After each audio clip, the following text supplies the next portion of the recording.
ভাৰতীয় জনতা পাৰ্টিত এইবিলাক মানে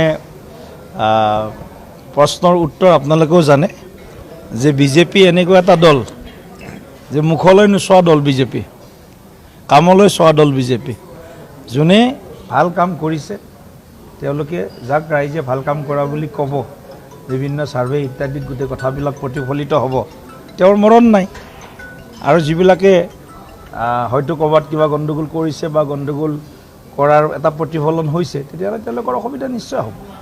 ভাৰতীয় জনতা পাৰ্টিত এইবিলাক মানে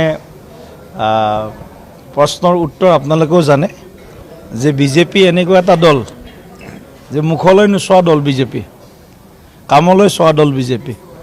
যোনে ভাল কাম কৰিছে তেওঁলোকে যাক ৰাইজে ভাল কাম কৰা বুলি ক'ব, বিভিন্ন ছাৰ্ভে ইত্যাদিত গোটেই কথাবিলাক প্ৰতিফলিত হ'ব, তেওঁৰ মৰণ নাই। আৰু যিবিলাকে হয়তো ক'ৰবাত কিবা গণ্ডগোল কৰিছে বা গণ্ডগোল কৰাৰ এটা প্ৰতিফলন হৈছে, তেতিয়াহ'লে তেওঁলোকৰ অসুবিধা নিশ্চয় হ'ব। নিৰ্বাচন যিহেতু সমাগত, আমাৰ হাতত 6টা মাহ থাকিব, গতিকে আগষ্ট মাহ পালেহি। গতিকে 6টা মাহত মোটামুটি 2-2.5 মাহ সময় বা 3 মাহ সময় সম্পূৰ্ণ নিৰ্বাচনৰ সময়। কাম কৰাৰ কাৰণে আমাৰ হাতত 3 মাহ বা 3.5 মাহ সময় আছে। গতিকে এই 3.5 মাহ 4 মাহ সময়ৰ ভিতৰতে যাতে প্ৰত্যেকজনে টিকট পোৱাৰ যোগ্যতা অৰ্জন কৰে।